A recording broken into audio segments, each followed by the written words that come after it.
멀리 있지만은 주님의 사랑은 가까울 줄 믿습니다. 특별히 오늘 영상으로 예배하시는 분들도 주님의 사랑이 가득하시기를 다시 한번 축복합니다. 더운 날씨에 또 시원한 또 그런 여건과 환경이 되기를 다시 한번 또 부탁을 드립니다.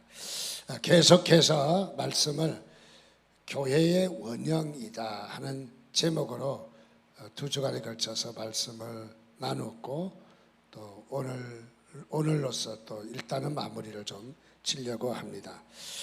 교회 원형, 오리지널 교회라고 할까요?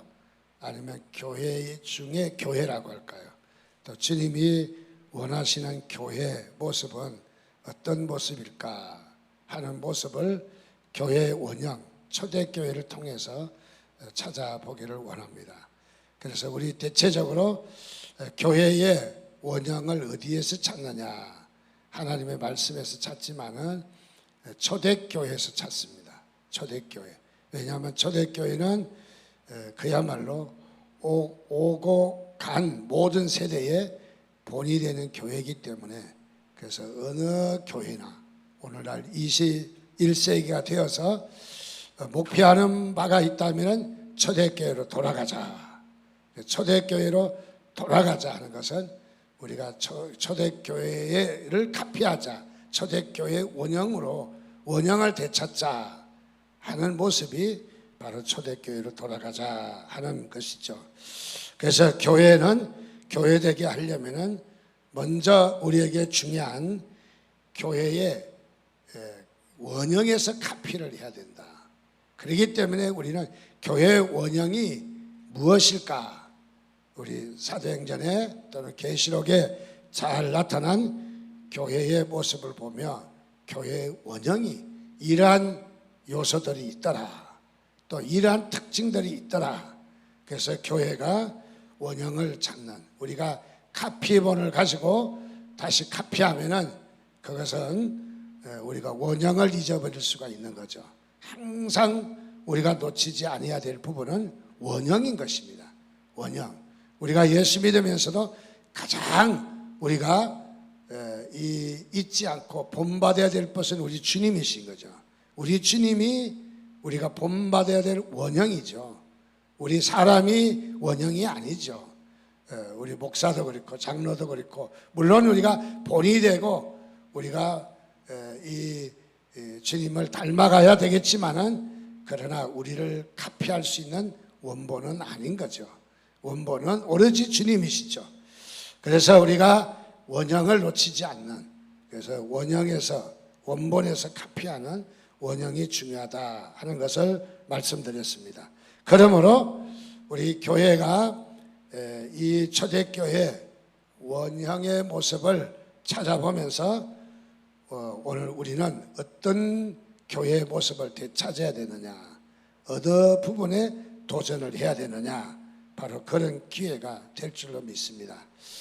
우리 지금까지 21세기에 많은 교회들이 있었지만은, 어떤 교회는 시대적인 그런 유행을 따라서 부흥한 교회도 있고, 또 어떤 교회는 세속적인 그런 모습을 본받은 교회도 있기 때문에 교회 원형을 놓칠 수가 있다.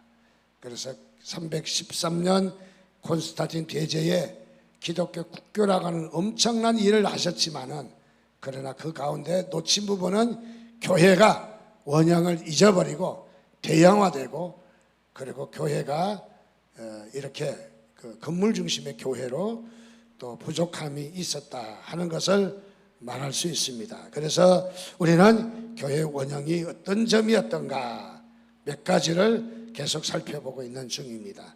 첫째는 우리 초대교회, 교회 원형에는 무엇보다도 우리가 빼놓을 수 없는 것은 교회가 성령 충만했다. 여러분, 우리 교회가 가장 중요한 것은 성령 충만한 것입니다. 우리가 성령이 없이 우리가 신앙생활을 한다는 것은 그것은 욕되게 하는 거고, 우리가 그야말로 신앙생활을 제대로 하지 못하는 거죠. 무엇보다도 중요한 것은 성령 충만하냐, 성령이 충만하냐 하는 것은 우리가 교회됨에 가장 큰 요소인 것입니다. 특별히 우리가 예수님의 제자 12제자 중에 베드로의 모습을 봐도 그렇습니다. 베드로가 어떻습니까?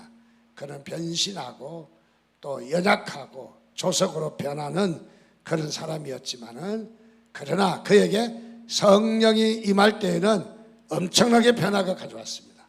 그래서 결국은 그가 거꾸로 십자가에 못 박히며 주님의 뒤를 따라갔던 훌륭한 제자인 것을 봅니다. 무엇을 이야기하느냐? 바로 성령 받으면 우리 그리스도인들이 어떤 존재냐 하는 것을 말해주는 거죠. 우리의 삶이 바로 성령 받아야 한다 하는 것을 우리에게 말씀해주는 아주 중요한 부분입니다. 그래서 우리 교회는 성령 받기를 구하시기를 바랍니다. 요엘서 2장 28절에도 그 후에 내가 내 영을 만민에게 부어주겠다. 그 후에 초대교회 사건 이후에 하나님은 만민에게 무엇을 붓겠다? 하나님의 영을 부으시겠다. 그래서 영을 만민에게 부어주겠다. 그러면 너희 자녀들이 장래일을 말하고 늙은이는 꿈을 꾸고 젊은이는 이상을 보고 꿈과 이상과 예언과 그야말로 성령을 통해서 이런 엄청난 역사들이 나타난다 하는 것을 말해주고 있습니다. 두 번째는 우리 초대교회에 꼭 빼지 말고 있어야 될 것을 말씀드렸는데, 그것은 교회의 무엇보다도 회개운동입니다. 교회는 회개가 있어야 됩니다. 이 회개를 놓친다면 우리는 다 놓치게 되는 것입니다. 회개 없이 우리가 은혜받을 수 없는 것이죠. 회개 없이 우리가 변화가 일어날 수 없습니다. 성령님이 우리 가운데 오시면 우리에게 회개의 영을 주셔서 회개하게 하신다는 것도 우리에게는 아주 중요한 의미가 있는 것입니다. 자, 그래서 우리 교회는 무엇보다도 우리가 회개할 줄 아는, 그래서 회개의 영이 충만하시기를 주님의 이름으로 축원드립니다. 자, 그래서 이 초대교회도 회개의 역사가 크게 일어났던 것을 우리는 잘 알고 있습니다. 자, 그래서 우리는 각각 교회는 회개를 통해서 새 생명의 운동이 일어났던 것도 사실이죠.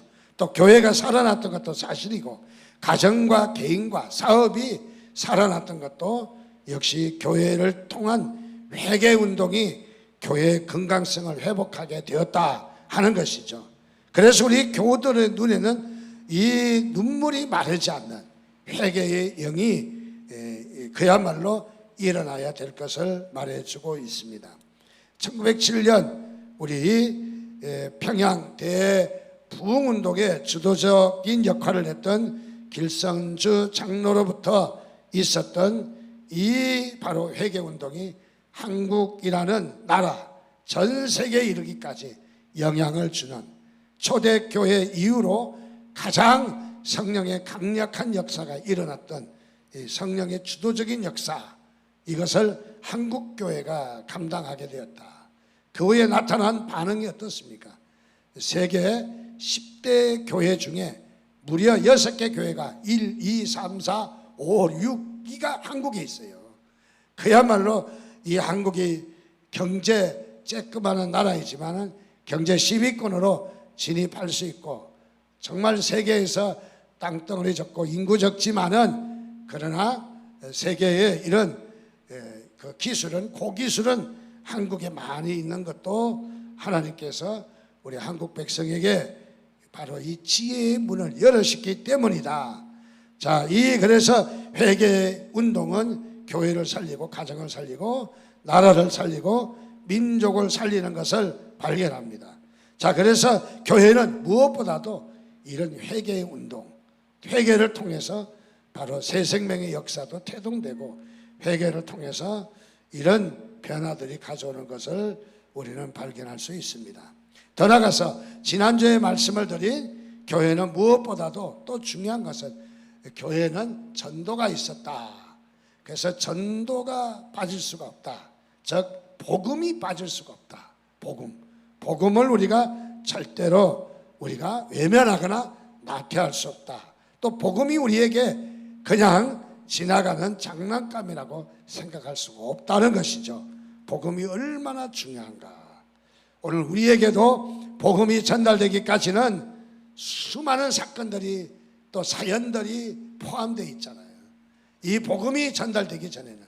그래서 우리가 이 복음을 받은 것은 수많은 가치가 있는 복음이라는 것을 우리가 잘 알고 있습니다. 자, 그래서 이 복음이 우리에게 전달된 그 아름다운 모습들, 또 가치가 있는 일들을 우리가 생각할 수 있는 것이죠. 초대교회에 예수님의 12 제자와 더불어 많은 이 순교하신 분들의 우리 믿음의 조상들을 생각해 보면은 말할 수 없이 많이 고난을 겪었습니다. 심지어는 목숨이 달아나고 목이 잘려지고 또 가죽이 벗겨지고 또 더 나가서 십자가에 못 박혀서 죽게 되면서까지도 정말 그들이 목숨을 왜 안 아꼈겠습니까? 정말 왜 고통이 없다고 말할 수 있겠습니까? 너무너무 힘든 그런 상황이지만은 그 힘든 상황보다 절대로 바꿀 수 없는 것이 있는데 그것은 복음이었다는 거죠. 우리에게 들려준 이 복음은 우리의 생명보다 소중하다는 거죠. 우리의 이 목숨보다도 소중하다. 우리가 고난을 받고 목이 잘리고 우리가 피부가 벗겨져서 죽음을 당한다 할지라도 절대로 양보할 수 없는 것이 있는데 그것은 바로 복음이다 하는 것을 말해줘요. 복음이 그렇게 소중한 거죠. 그래서 초대교회에 많은 이 제자들과 순교하신 분들 보면 이런 끔찍한 사건 앞에도 절대로 양보하지 않았던 것은 복음이 그만치 위대했던 것이죠. 자, 그래서 이 복음이야말로 우리에게 이 엄청난 복음을 우리에게 주신 하나님, 오늘도 저와 여러분들이 이 복음을 귀하게 여기시기를 바랍니다. 그리고 우리에게도 말씀하십니다. 사도행전 1장 8절에도 말하기를 오직 성령이 너희에게 임하시면 너희가 권능을 받고 예루살렘과 온 유대와 사마리아와 땅끝까지 이르러 내 증인이 되리라 하시니라. 오늘 우리에게도 이렇게 말씀하십니다. 성령 받고 복음을 전해라. 어디서부터? 가까이 있는 도시에서부터. 그리고 예루살렘, 그 다음에 유대, 그 다음에 사마리아, 이방 땅까지. 이방 땅에 가는 것도 중요하지만 가까이 있는 것부터 복음을 전해라. 이것은 무엇이냐? 오늘 우리에게 시대적 사명을 말해주고 있는 바로 그런 부분이죠. 자, 그래서 우리 교회는 무엇이 있어야 된다?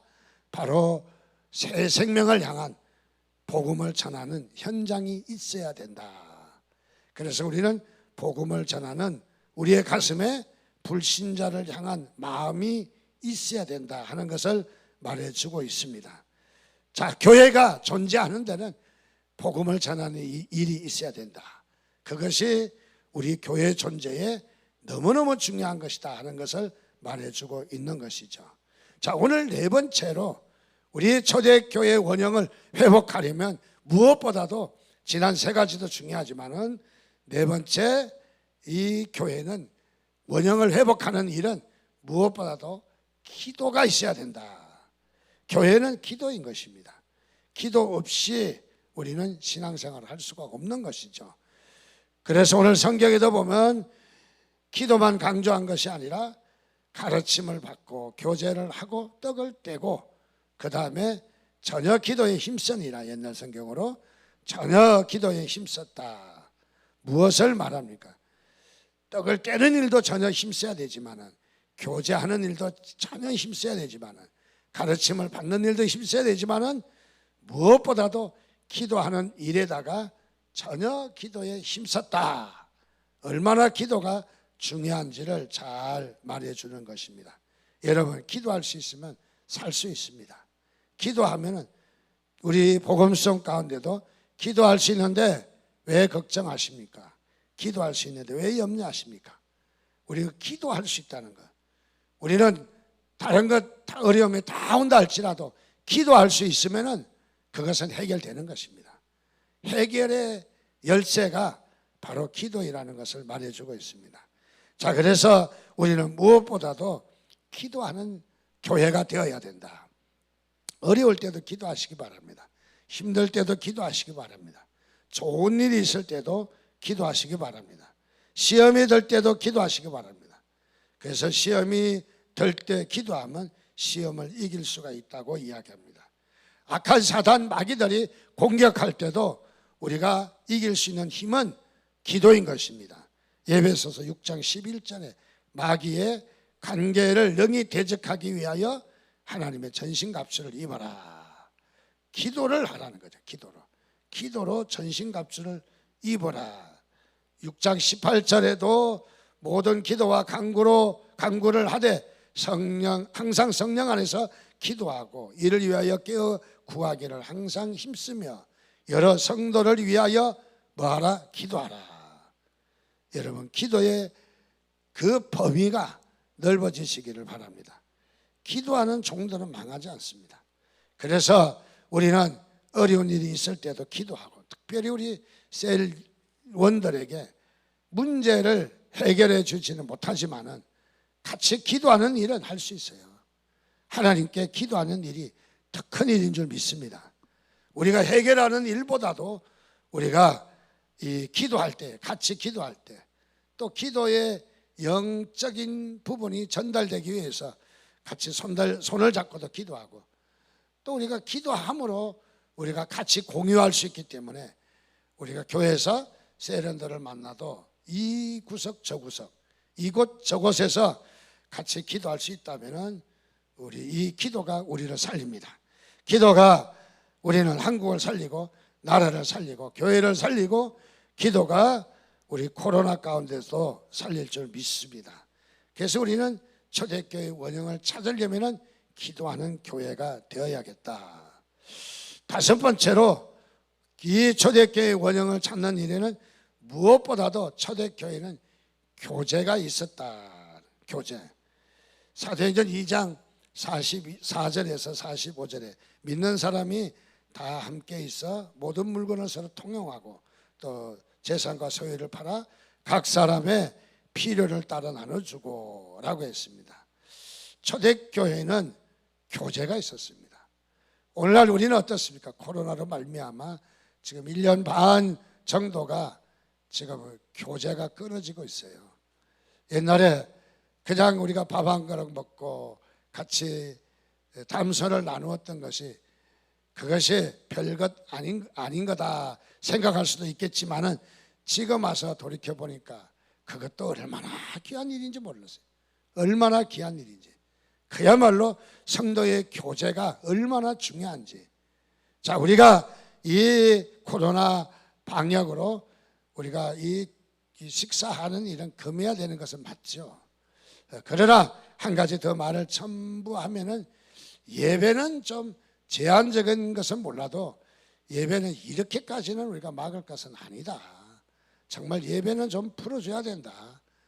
정부 관계 당국이 이 말을 듣는다면은 다시 한번 간곡히 부탁드립니다.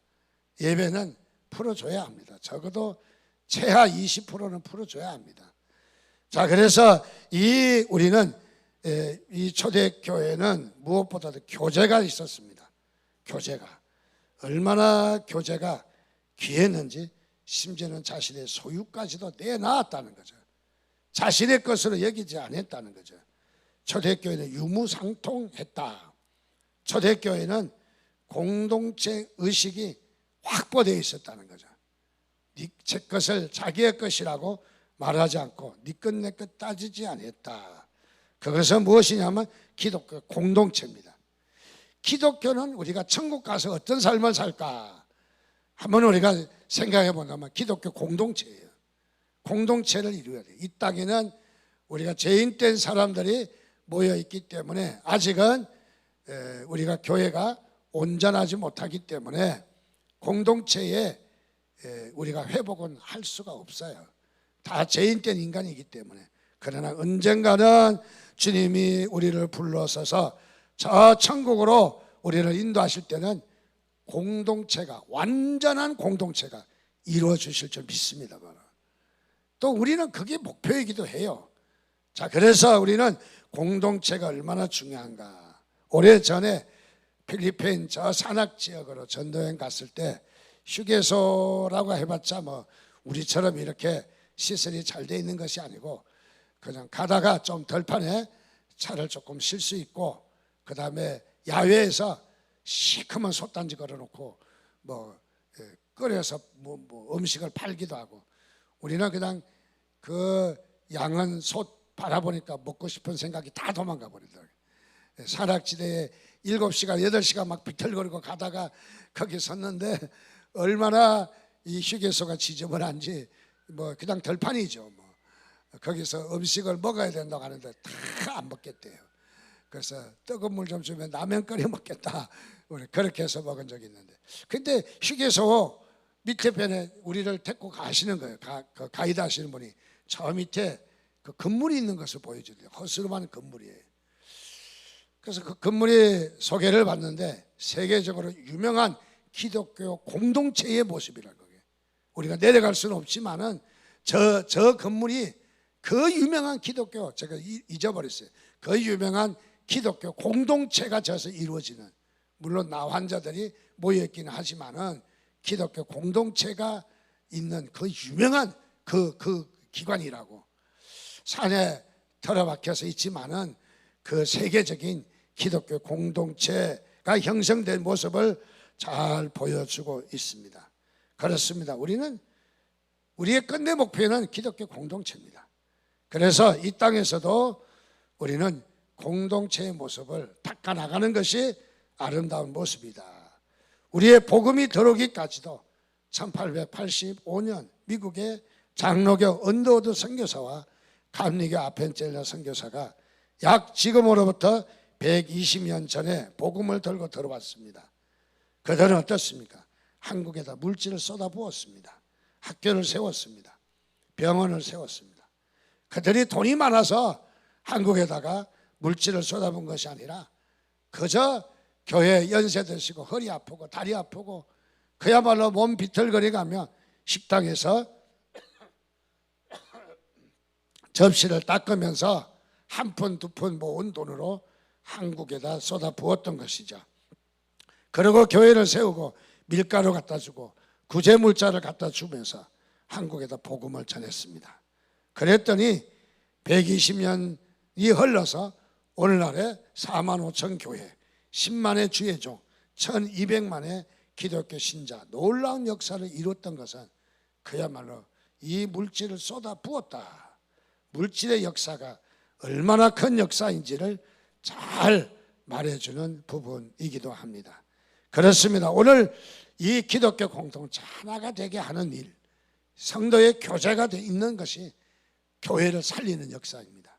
그래서 우리 교회를 우리가 교제의 이 부분을 다시 한번 우리가 확인하는 시간이 되시기를 바랍니다. 여섯 번째로 초대교회는 무엇보다도 뺄 수 없는 부분이 있는데 그것은 교회가 핍박을 받았다.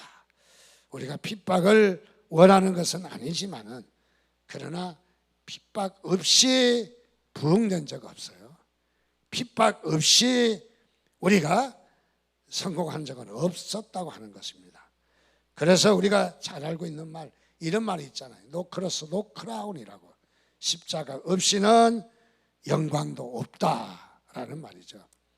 우리가 영광은 어디에서 오느냐? 바로 이 고난에서 온다는 거죠.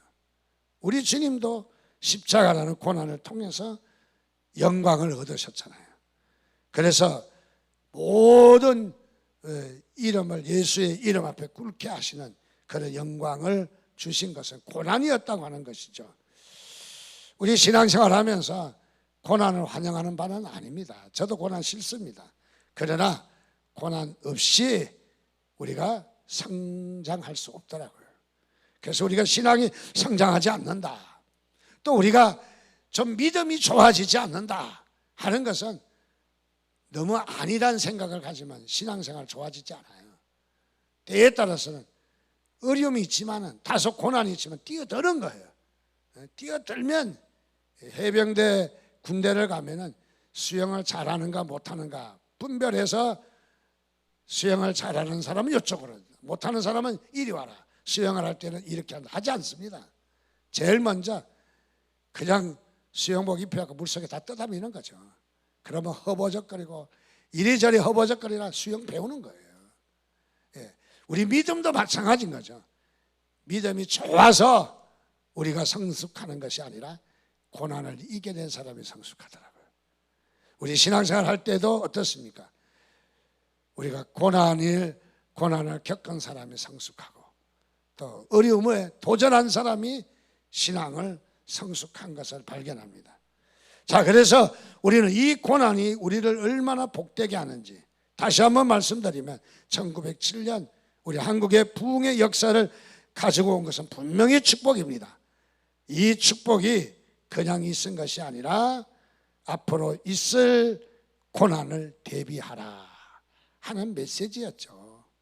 하나님 우리에게 축복을 주실 때 그 축복을 달콤한 사탕으로만 끝나는 것이 아니라 우리에게 앞으로 고난을 대비하라 하는 거예요. 고난을 대비하라.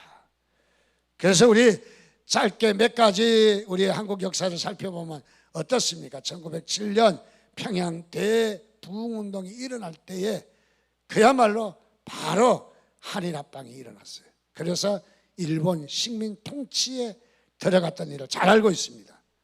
일본 식민 통치에 36년간 이제 고난을 받고 어려움을 당할 터인데 무엇으로 이겨내라?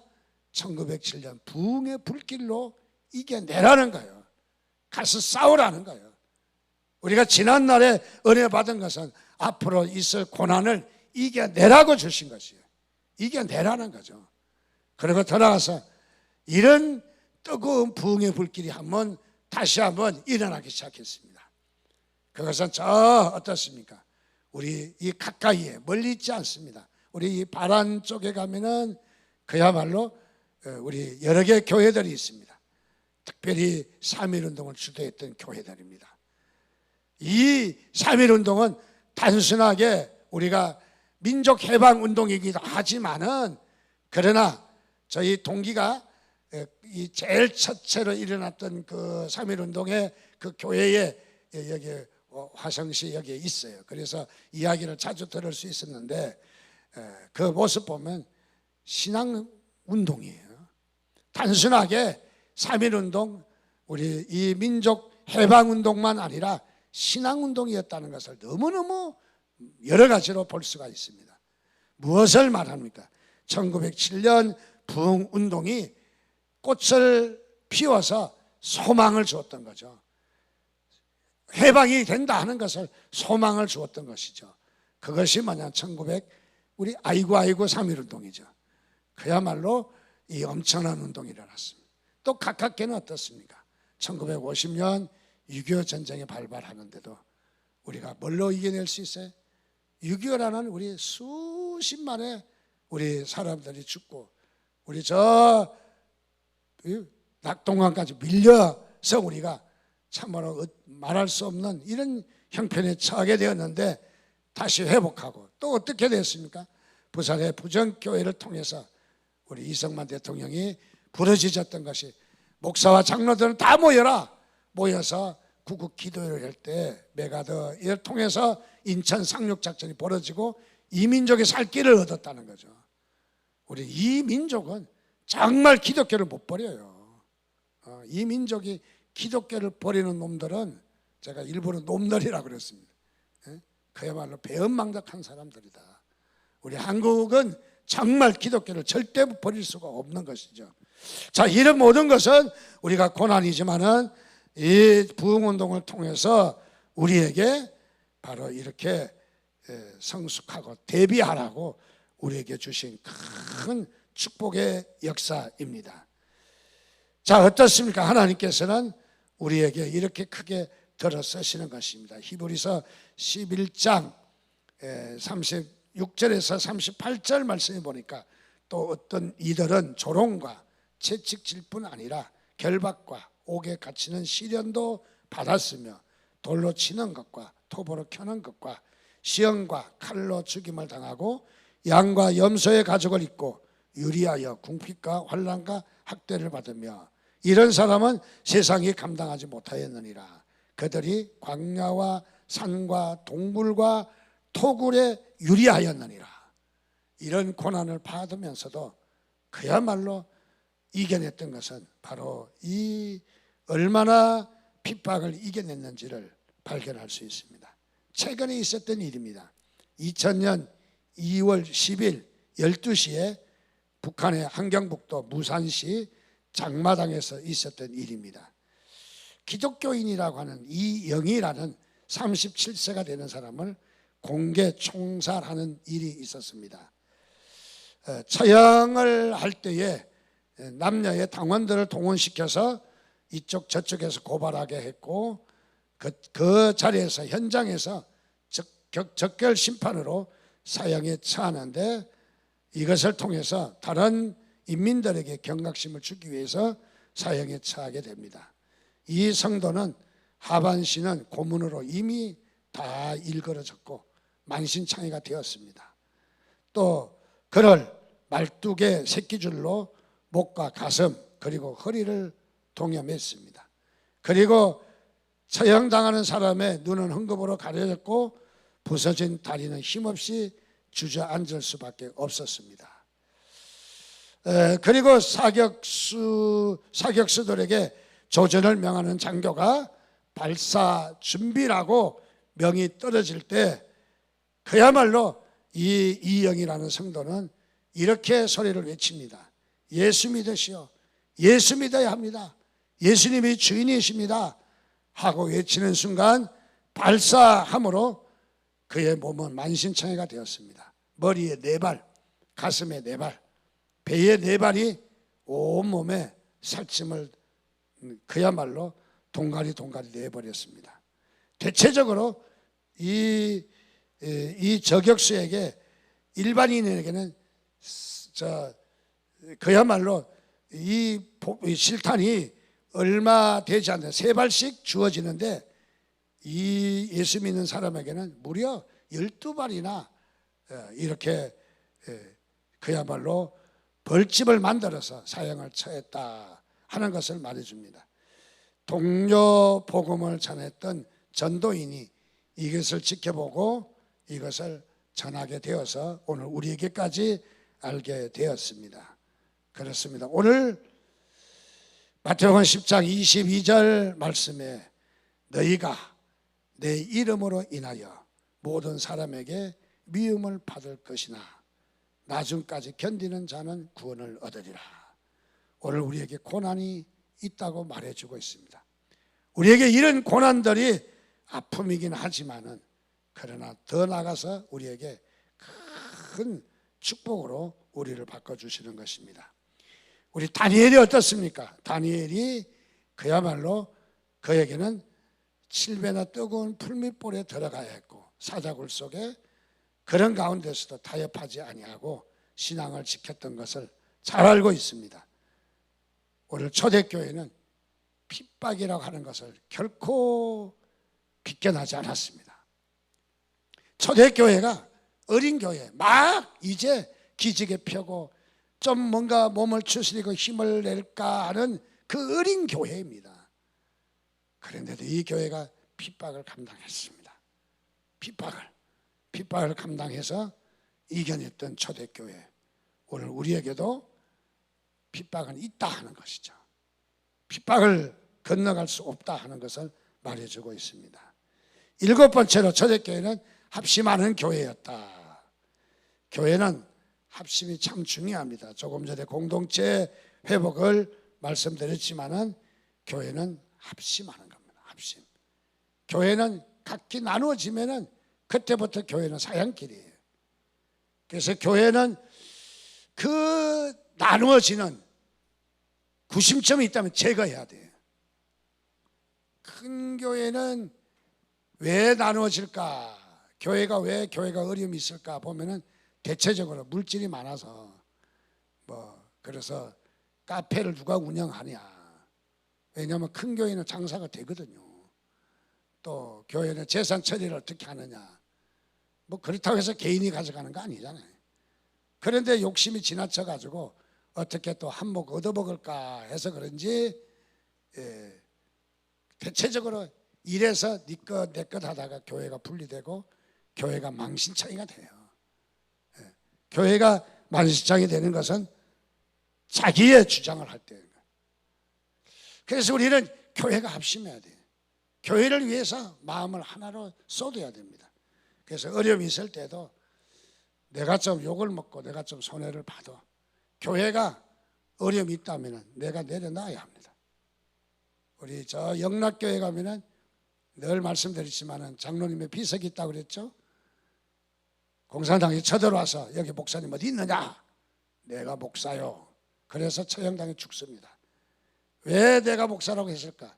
장로가 목사를 사칭했나요? 그게 아니라 목사님도 잡히면 죽으니까 차라리 내가 교회를 위해서 내가 죽는 게 낫지. 그래서 기꺼이 감당했다고 하는 거죠.